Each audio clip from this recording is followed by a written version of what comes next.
I found my girlfriend's diary, where she'd written, "He's my safety net until my career takes off. Then I'm gone." We'd been together for 7 years. I quietly packed my things that night.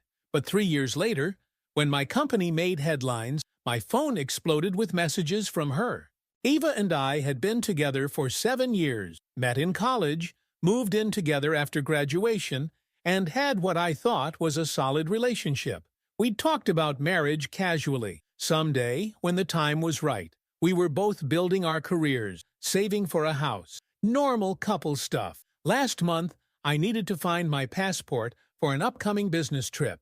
Ava was away at a weekend conference, so I had the apartment to myself.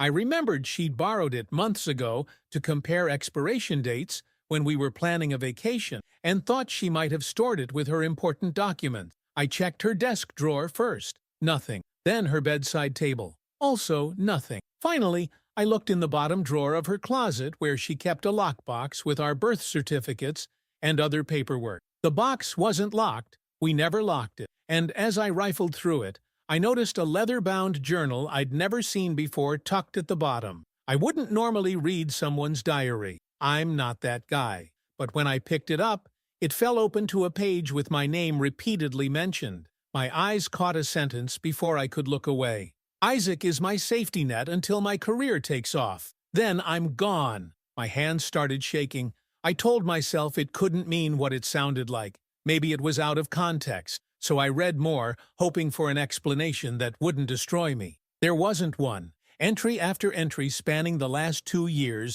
detailed how she was settling for me, how she didn't feel the spark anymore, but I was stable, reliable, and supportive of her ambitions, how she planned to leave once she secured a management position she'd been working toward, how she sometimes felt guilty for using me, but justified it by telling herself she was just being practical about her future. Sometimes I feel bad stringing Isaac along, but I've invested too much time to start over now.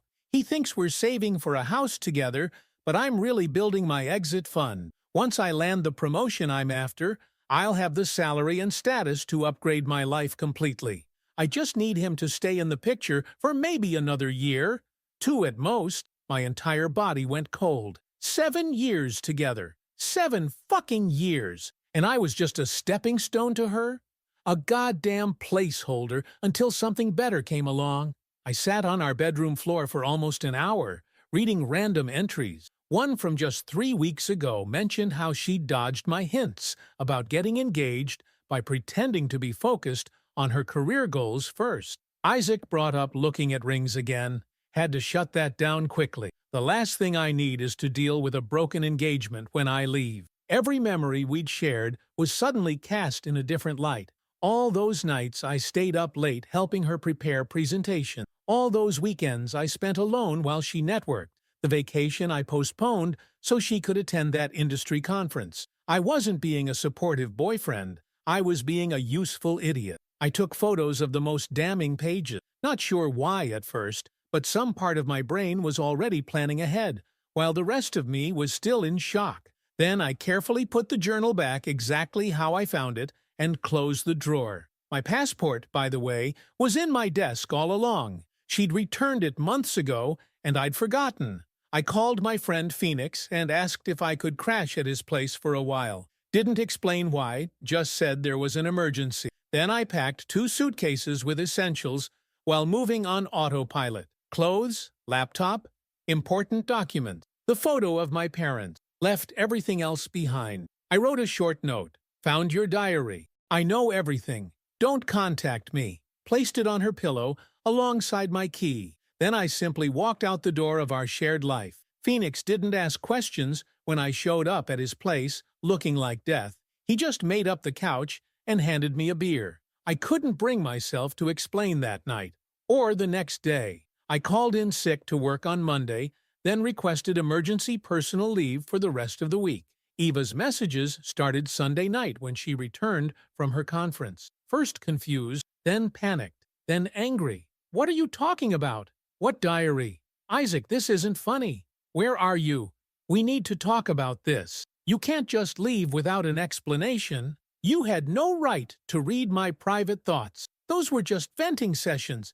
They didn't mean anything. You're overreacting. Call me right now. You're being childish. It's not what you think. I didn't respond to any of them. I blocked her number after the first day, blocked her on social media, asked mutual friends not to pass messages. Some understood, others called me harsh for not giving her a chance to explain. But what was there to explain? How do you explain away he's my safety net until my career takes off? Then I'm gone. When I finally told Phoenix what happened, he offered to go get the rest of my stuff from the apartment. I gave him my spare key. Ava apparently tried to convince him I was having some kind of breakdown, that I'd misinterpreted her creative writing exercises. He didn't buy it, especially after I showed him the photos I'd taken of her diary. "Man, that's cold," was all he said. The first week was a blur of anger and shock.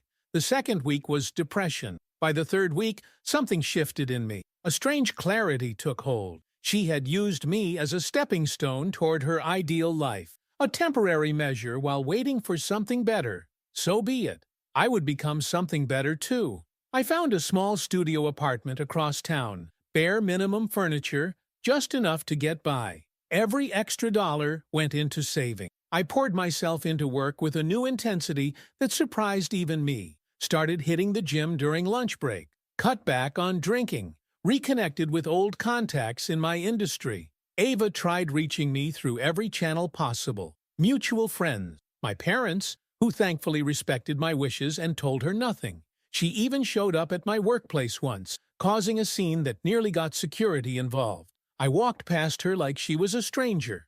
I heard through the grapevine that she was telling people I had a mental breakdown and invented things to justify leaving her, that I was jealous of her success and couldn't handle a strong woman. The mutual friends who'd seen the diary photos knew better, but I asked them not to contradict her publicly. Let her believe whatever narrative helped her sleep at night. About 2 months after I left, Frances, one of Eva's friends, who had always been kind to me, reached out. She wanted to meet for coffee. Against my better judgment, I agreed. "Eva doesn't know I'm talking to you," Frances said immediately. "But I thought you should know she's been trying to damage your reputation, telling people you were controlling, that you read her diary because you were paranoid and insecure." "Why are you telling me this?" I asked. Frances looked uncomfortable. "Because I've known her a long time, and I've seen this pattern before. You're not the first." That night, I couldn't sleep. Not the first? How many others had there been? How many stepping stones had she used to build her path? I made a decision then. This wouldn't be a story where I simply escaped a toxic relationship and moved on with my life. No. Eva had spent years calculating how to use me for her advancement. Now I would do something similar. I reconnected with an old college friend, Phoenix, who had been trying to get me to partner with him on a business idea for years. I had always declined, citing my commitment to building a stable future with Eva. Now I was free of that obligation. Within weeks, we were drafting business plans. I cashed in some investments I'd been holding for our future home and put everything on the line. If Eva wanted to see me as a stepping stone, I'd become a goddamn mountain instead. The anger fueled me through 18-hour days, through setbacks and doubts. Every time I felt like giving up, I'd look at those diary photos saved on my phone, read her words about how I was just temporary, how she planned to discard me once I'd served my purpose. "He's my safety net until my career takes off. Then I'm gone." Those words became my motivation, my mantra, my promise to myself that one day she would regret underestimating me. One day she would realize what she had thrown away. I didn't know what form my revenge would take yet. I just knew that for the first time in 7 years, I was living entirely for myself and my own ambition. And it felt like waking up from a long sleep. When my old mentor Harold called with an opportunity that could accelerate everything, I didn't hesitate. Ava had always told me I was too cautious, too afraid to take risks. She had no idea what I was capable of once her restraints were removed. The pain was still there, beneath the surface. The betrayal still stung, but it was transforming into something harder, something focused, like coal under pressure, turning to diamond. I wonder if she ever considered that her safety net might someday become a steel trap instead. Update: 3 months after walking out on Eva, I was still living in a cramped studio apartment with barely enough room for a bed and desk. My clothes hung from a metal rack in the corner. My dinner table was a folding TV tray. I'd gone from a spacious two-bedroom with modern appliances to something that felt like a college dorm, minus the fun.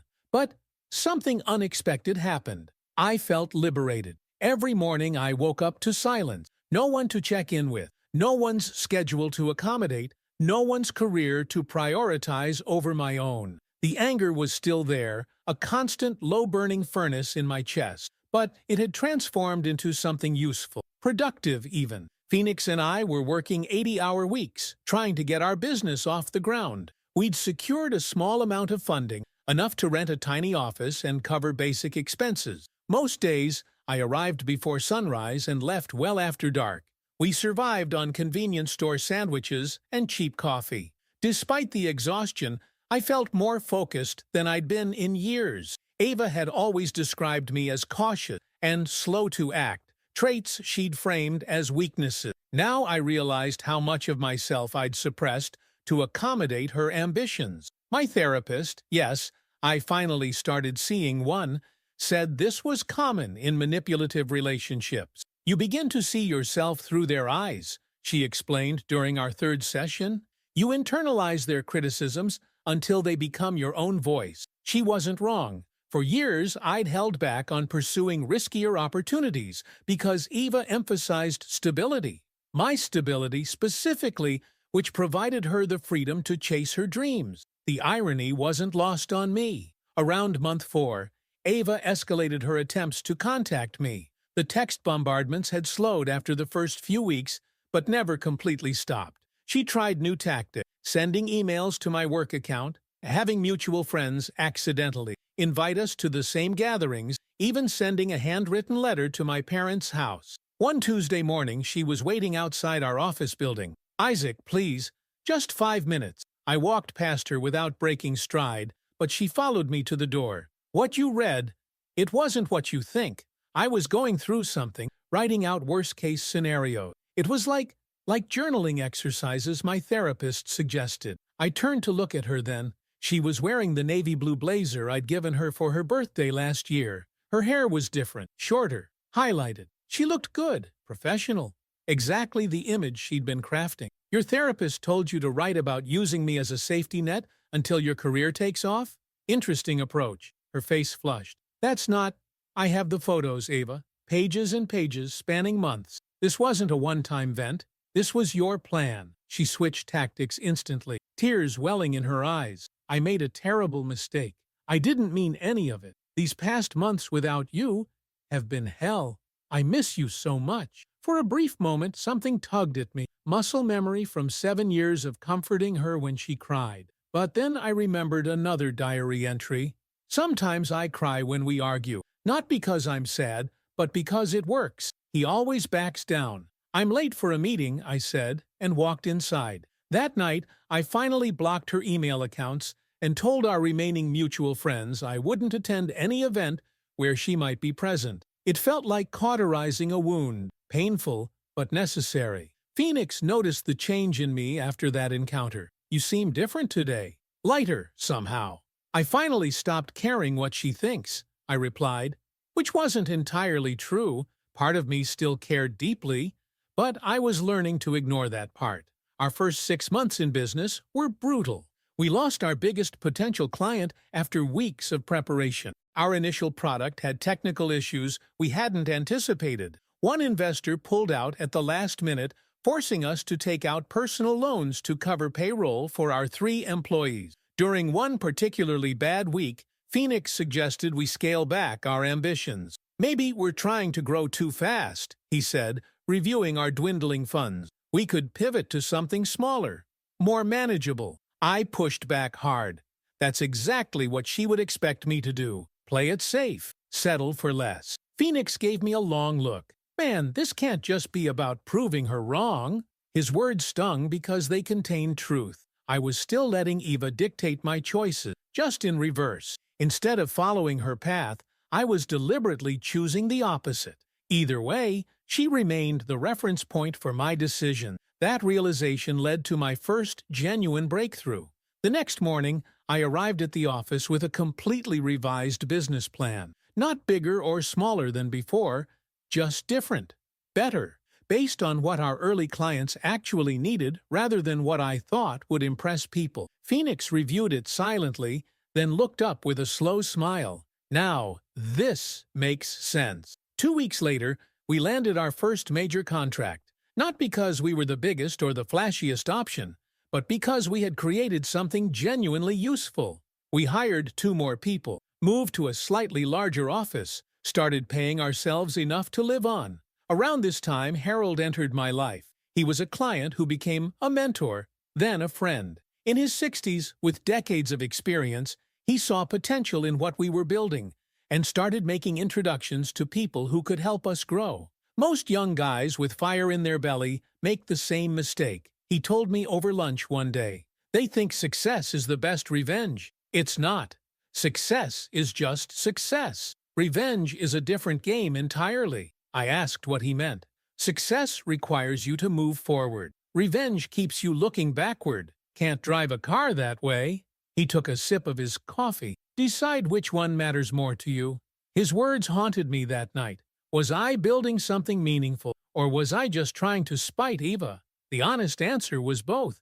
The anger still fueled me through difficult days, but something else had begun to take its place. Pride in what we were creating, regardless of who might or might not be watching. By the 1-year mark, we had a full team of 12 people. Our company had found its niche, providing solutions that larger competitors overlooked.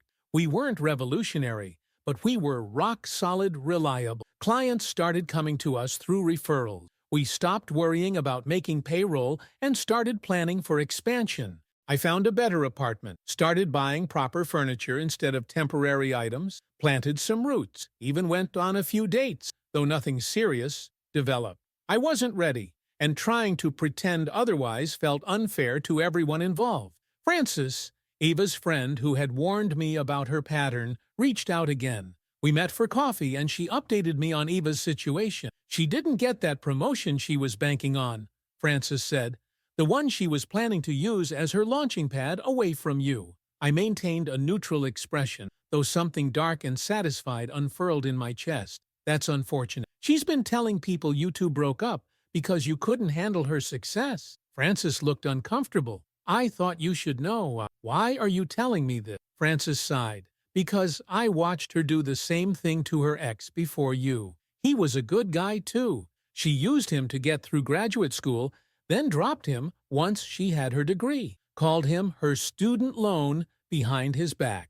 This information should have made me feel better. Confirmation I wasn't uniquely foolish, but instead, it just made me sad. To view relationships as purely transactional seemed like such a hollow way to move through life. By year 2, our company had quadrupled in size. We moved to proper headquarters and expanded into 2 new markets. My role evolved from doing the daily work to setting strategic direction. I had a team reporting to me now, responsibilities, a vision that extended beyond proving my ex wrong. Harold continued mentoring me, pushing me to think bigger. You've built something solid, he said during our monthly lunch. Now it's time to build something great. With his connections and our growing reputation, we secured meetings with industry leaders who wouldn't have returned our calls a year earlier. Each new contract became a building block, each successful project a reference for something larger. We weren't just surviving anymore. We were thriving. I still thought about Eva sometimes, less frequently now, but with no less intensity when the memories surfaced. I'd hear about her occasionally through our diminishing circle of mutual connections. She had moved to a different company, was dating someone new, still hadn't gotten the career breakthrough she'd been waiting for. I didn't derive joy from her struggles. That surprised me. The white-hot anger had cooled into something more complex, a mixture of disappointment, residual hurt, and a strange sense of gratitude for the harsh awakening she'd provided. On the 1000th day after walking out of our shared apartment, yes, I counted, I received a call from a number I didn't recognize. Business calls came at all hours now that we had international clients, so I answered automatically. Isaac? It's Ava? I nearly hung up, but curiosity kept me on the line. How did you get this number? That doesn't matter, she said, her voice carrying that familiar tone of dismissal. I've been seeing your company's name everywhere lately. People are talking. You've done really well for yourself. What do you want, Ava? A pause. I thought maybe we could meet for a drink, catch up.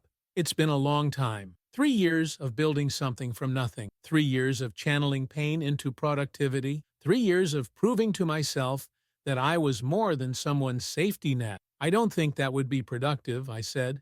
You always were so practical, she laughed, as if we were sharing an inside joke. Look, I'm in a different place now, more mature. I've had time to reflect on how things ended between us. I considered hanging up, but something kept me listening. I'm organizing an industry event next month, she continued. Very exclusive.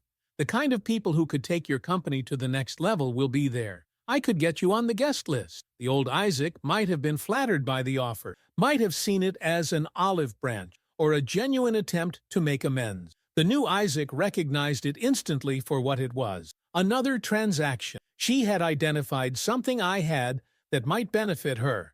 A success story she could attach herself to, and was making her play. Send the details to my office, I said noncommittally. We'll see if it fits my schedule.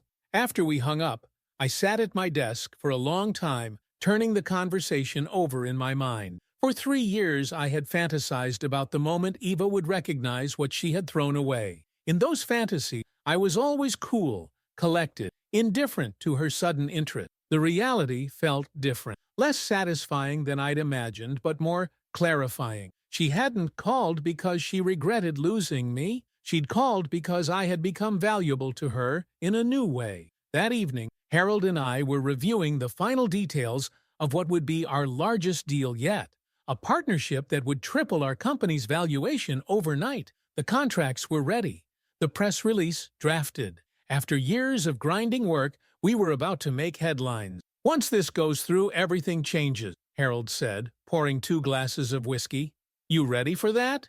I thought about Eva's call, about her sudden interest now that I was on the verge of major success, about the diary entry that had changed everything. He's my safety net until my career takes off. Then I'm gone. A slow smile spread across my face as an idea formed, one that would bring this full circle in a way I hadn't previously considered. More than ready, I replied, picking up my glass, and I think I know exactly who our first call should be once the news breaks. Update 2. The morning after our deal went public, my phone nearly exploded with notifications. 7 missed calls from Eva, 12 text messages, 3 emails. I let them all sit unread while I finished my morning coffee. She's certainly persistent, Phoenix remarked, glancing at my constantly buzzing phone during our morning meeting. Like a vulture that smells fresh meat, I replied. I finally listened to her first voicemail on my lunch break. Isaac, I just saw the news. This is incredible. I always knew you had this potential. Call me back. We should celebrate. I'm so proud of you. Proud? Of me. After writing me off as a temporary placeholder in her grand life plan. The audacity was almost impressive. Each message grew more desperate for my attention. The final text read, I've been thinking about us a lot. We should talk. There's so much I want to say to you. I bet there was. After 3 days of ignoring her, I finally sent a single text. Busy with the acquisition. We'll call when things settle down. Her response came within seconds. I understand completely. Whenever you have time. So excited to reconnect. That heart emoji sealed her fate.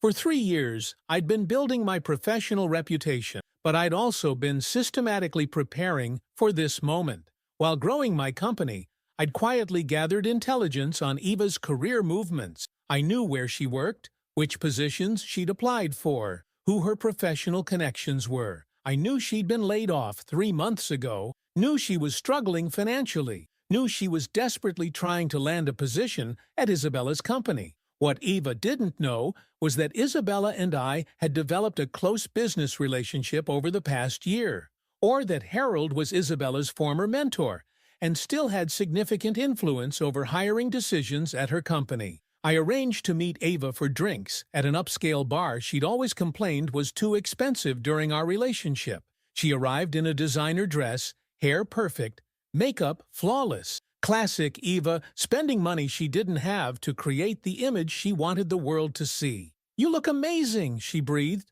scanning me from head to toe. "Success clearly agrees with you." I watched her eyes linger on my watch, the kind of luxury item she'd always pushed me to buy to look the part at her work function. The irony wasn't lost on me. "How have you been, Ava? Francis mentioned you were between opportunities." Her smile tightened. "Just taking my time to find the right fit. Actually, I've got some promising interviews lined up. With Isabella's company, perhaps?" Her eyes widened slightly. "How did you—" "Isabella and I are close. Our companies have several joint ventures." I could practically see the calculations running behind her eyes. She leaned forward, her voice dropping to an intimate whisper. "I've thought about you constantly these past years, Isaac. What happened between us? I made a terrible mistake. Those things I wrote, they weren't my real feeling. 7 years together, and your real feelings were hidden in a diary instead of shared with me." I was confused, lost. Her hand reached for mine across the table. "I've grown so much since then." We both have. I let her touch linger just long enough to see hope flash in her eyes before pulling away. "What exactly are you looking for here, Ava?" "A chance to reconnect. See where things stand now that we've both had time to grow." She held my gaze. "I've missed having you in my life. And the timing has nothing to do with recent events." She had the decency to look slightly embarrassed. "The news reminded me of what we had, what we could have again." I nodded slowly. "There's an event next week. Industry leaders, potential investors. Come as my guest. We can talk more then." Her eyes lit up like I'd just handed her a winning lottery ticket. Over the next week, I set my plan in motion. First, I contacted Frances and learned more details about Eva's desperate situation. She'd maxed out 3 credit cards maintaining appearances. Her car was at risk of repossession. She'd been quietly borrowing money from friends with no intention of repaying them. Next, I reached out to every key player in our industry who would be attending the event. One by one, I shared my story, not as a victim seeking sympathy, but as a cautionary tale about character. I showed them the diary photos, told them about her pattern with her previous boyfriend, mentioned her current financial deception. "I just thought you should know who you might be hiring," I said each time, letting them draw their own conclusions. The night of the event arrived. Ava looked triumphant, walking in on my arm, wearing another new dress she definitely couldn't afford. I introduced her to everyone as my former partner, letting the ambiguity of whether I meant business or personal hang in the air. Throughout the evening, I made sure she was always positioned to overhear snippets of conversations about her. Never direct enough to confront, but clear enough to understand. People discussing her history of using others as stepping stones, her pattern of latching on to successful people until something better comes along. By the 3rd hour, her smile had become fixed and brittle. Each new introduction was met with subtly cooler responses. The interview she thought she had secured with Isabella's company never came up in conversation. "Is something wrong?" I asked innocently as we stepped outside for air. "You seem tense." "Everyone's acting strange," she said, "like they know something about me." "Interesting observation," I replied. As the evening wound down, I made sure Ava was included in a conversation with Isabella and several other industry leaders. Then I casually mentioned, "Did I ever tell you all how Ava and I met? We were together for 7 years before I found her diary." The group fell silent. She'd written that I was just her safety net until her career took off. Then she'd be gone. I smiled directly at Eva. Fortunately, I found it before wasting any more time. The color drained from her face. "Isaac, that's not—" "I have the photos if anyone wants to see them," I added, pulling out my phone. Very enlightening reading about how she viewed relationships as merely transactional. Isabella's expression hardened. "Actually, Eva, I think we should discuss your application. My office received some concerning information yesterday." As the group's attention turned to Eva, her carefully constructed facade crumbled. "Whatever you heard is a misunderstanding." "The diary entries in your own handwriting?" Isabella asked as coolly. Or the pattern identified by 3 of your former colleagues? Perhaps the current outstanding loans from several people in this room that you have no intention of repaying? Ava's eyes filled with tears, the same calculated tears she'd used to manipulate me countless times before. Isaac, please. Ava leveraged our relationship for 7 years, I continued, addressing the group rather than her. Used my stability to advance herself while planning her exit. I'm just making sure she can't do it to anyone else. The following morning, my phone exploded with notifications again, but not from Eva this time. Messages from attendees at the event, thanking me for the warning. Hiring managers canceling interviews they'd scheduled with her. Friends demanding repayment of loans. Frances called to tell me Eva had been asked to resign from her part-time consulting role after her boss attended the event. She's completely blacklisted, Frances said. No one will touch her professionally, and she's getting evicted next week for unpaid rent. That's unfortunate, I replied. You destroyed her, Frances said, not accusingly, but with a tone of awe, completely and systematically. No, I corrected.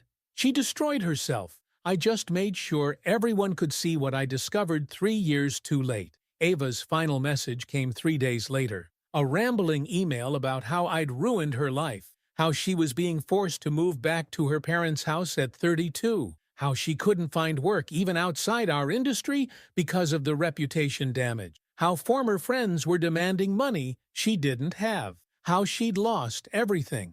I didn't respond. Instead, I forwarded it to her parents with a simple message. You should know what your daughter did to earn this outcome, along with the diary photos. 2 weeks later, Harold and I were finalizing another acquisition when he asked, "Feel better now that it's done?" I considered the question carefully. I don't feel anything about her anymore. That's better than I've felt in years. Revenge is a dish best served cold, he observed, and you served it frozen solid. She spent 7 years calculating how to use me as a stepping stone, I replied. I spent 3 years ensuring she'd never stand again. Some might call it excessive. They didn't live through 7 years of calculated manipulation, only to discover they'd been nothing but a convenient placeholder all along. Phoenix thinks I should feel guilty about the extent of the damage. You could have just blocked her and moved on, he said recently. That's not who I am anymore, I told him. The old Isaac would have walked away. The new Isaac makes sure there are consequences. Do I regret it? Not for a second. Ava didn't just plan to discard me. She systematically used me while constructing an exit strategy designed to maximize her benefit at my expense. She would have done it to someone else after me, probably already had before me. The company continues to grow. I've started dating again, cautiously, honestly. I told Kendra, the woman I've been seeing for a few months, about what happened with Eva, about the revenge. She listened without judgment, then said something that stuck with me. She taught you to be ruthless. I hope someday you'll learn to be kind again, too. Maybe, but not today. Today, I'm still the man who made sure Ava lost everything, just as she planned to leave me with nothing. The difference is, I succeeded where she failed, and I'd do it all again.